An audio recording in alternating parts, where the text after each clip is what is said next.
جب وہ وہاں پر پہنچے تو انہوں نے دیکھا کہ وہاں پر علی امین گنڈاپور موجود نہیں تھے، اور وہاں تک علی امین گنڈاپور بشرا بی بی کے سمیت ہے، اور پھر ایک فوٹیج بھی بعد میں جس میں دیکھا جا سکتا ہے کہ بشرا بی بی، علی امین گنڈاپور اور عمر ایوب خان، یہ تینوں جو رہنما تھے یہ سی ایم کے پروٹوکول میں نکلے۔ کارکنان باقاعدہ آوازیں لگا رہے تھے کہ گنڈاپور صاحب بھاگ رہے ہیں، لیکن اس وقت وہ اس تیزی میں برق رفتاری کے ساتھ ان کا پروٹوکول کیا کہ کسی میں ہمت نہیں تھی کہ ان کی گاڑیوں کے آگے، بارہ لوگوں نے ڈنڈے مارے، آوازیں کسی، لیکن یہ کنفرم تھا کہ بشرا بی بی، علی امین گنڈاپور اور عمر ایوب خان جو تھے وہ، اس کا مطلب ہے کہ بشرا بی بی کی یہ جو بیانات ہیں یہ درست نہیں ہے، کیونکہ جو چشمدید گواہ ہمارے پاس موجود ہیں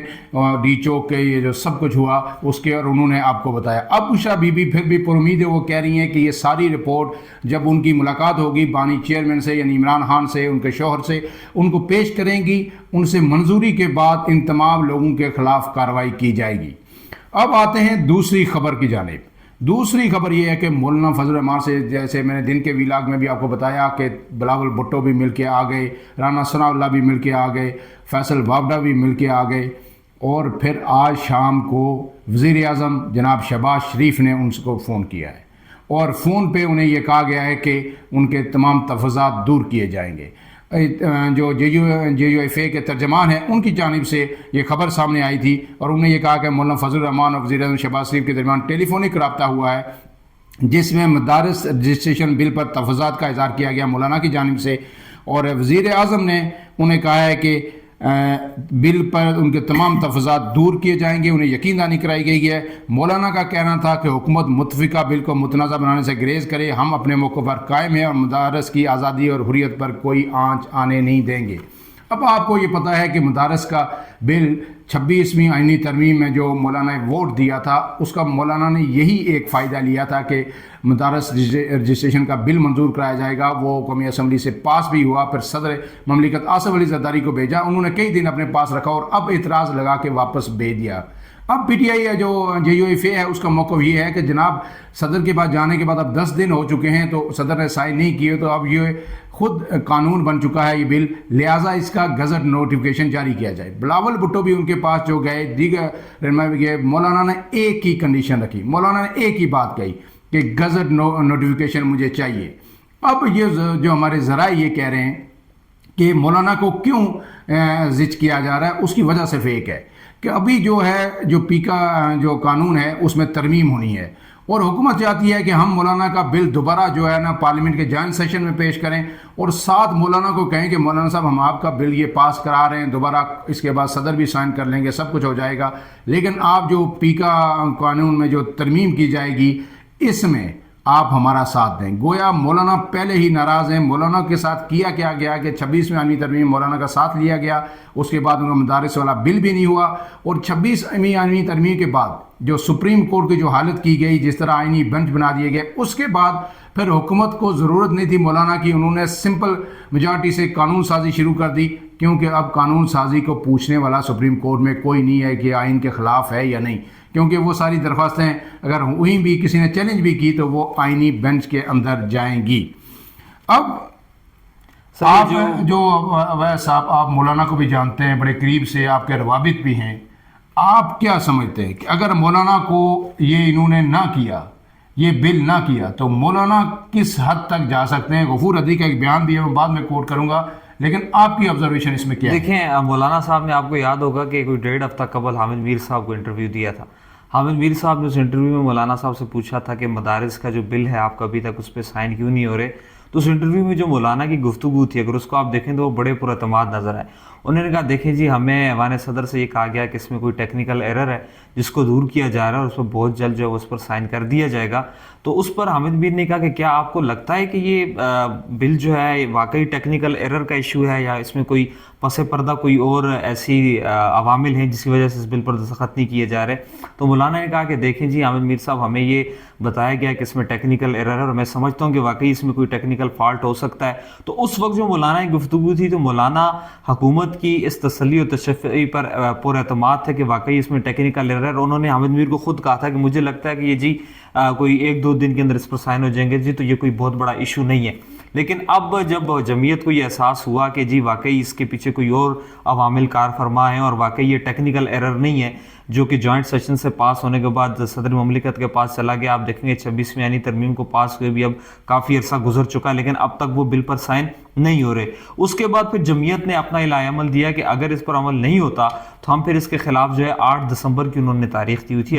ڈیڈ لائن دی. اور آج جو شاہدہ اختر ہیں جو کہ مولانا فضل الرحمان صاحب کی سالی بھی ہیں اور بڑی اہم رہنما ہیں, انہوں نے ابھی ٹاک شو میں آپ سے کچھ دیر پہلے کہا ہے کہ اگر حکومت اس پر عمل درآمد نہیں کرتی تو ہم 8 دسمبر کے حوالے سے کل یا پرسوں جو واضح الہی عمل اس پر دیں گے. تو اب لگتا ہی ہے جب انہوں نے ڈیڈ لائن دی ہے تو کل سے ہم دیکھ رہے ہیں کہ ایک بار پھر جو 26ویں آئینی ترمیم مولانا کا گھر سیاسی رہنماؤں کی آمد کا مرکز بنا ہوا تھا, تو گزشتہ 24 گھنٹوں سے ایک بار پھر وہ مرکز بن چکا ہے. اس میں دو باتیں ہیں. غفور حدیث صاحب کا بیان آ گیا اس حوالے سے کہ غفور حدیث صاحب نے کہا ہے کہ اگر 8 دسمبر کی ڈیڈ لائن جو ہماری ہے اس تک صدر نے اس پہ دستخط نہ کیے اور اس کا گزٹ نوٹیفیکیشن جاری نہ ہوا تو پھر اس کے بعد ہم اسلام آباد کا رخ کریں گے. بالکل, یہ مولانا غفور حیدری نے کہہ دیا ہے. وہ کہتے ہیں کہ ہم سمجھتے ہیں حالات کی نزاکت کو بھی سمجھتے ہیں, ہم نہیں چاہتے کہ کوئی ہم رکھنا پیدا کریں, لیکن ہمیں مجبور کیا جا رہا ہے اور پھر ہم اسلام آباد کا رخ کریں. اور بالکل اس بل کا مین مدعا بھی یہ ہے کہ جو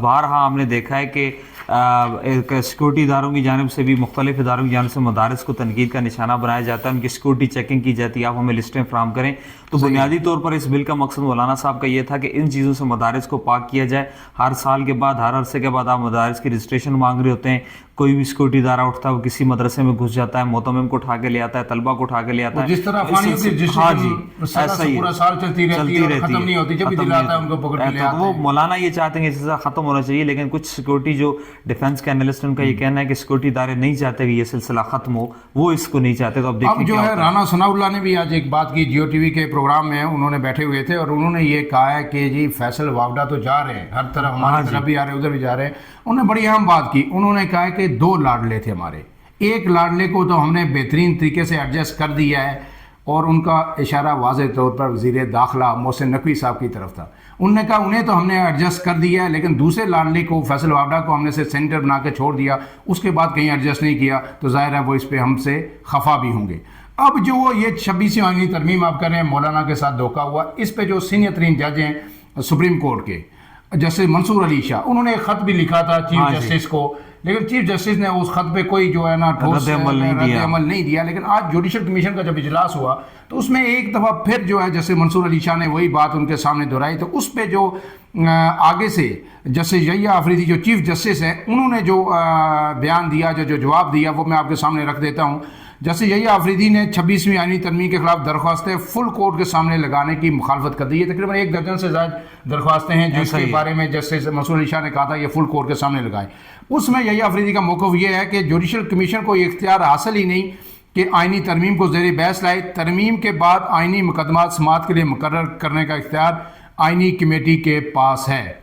اور اس کے بعد جو دوسرے ججز تھے انہوں نے بھی جیسے یحییٰ آفریدی کی اس بات کو حمایت کی. اور دوسری بات جو یہاں پہ ہونا تھا کہ جو ہائی کورٹس کے ججز تھے ان کا جوڈیشل کمیشن کے اجلاس میں آج فیصلہ ہونا تھا ان کے تعیناتی کے حوالے سے. اس میں جوڈیشل کمیشن نے ہائی کورٹس میں ججز کی تعیناتی کا معاملہ 21 دسمبر تک مؤخر کر دیا ہے. سندھ اور پشاور ہائی کورٹ ججز کی تعیناتی پر جوڈیشل کمیشن کے 2 اجلاس ہوئے تھے, لیکن اس میں کوئی اتفاق رائے نہیں ہو سکا. اس کے بعد کمیشن نے ججز تعیناتی کے لیے رولز بنانے کے معاملے پر ذیلی کمیٹی تشکیل دے دی ہے. اب مطلب یہ آپ سمجھیں کہ 26ویں آئینی ترمیم کا معاملہ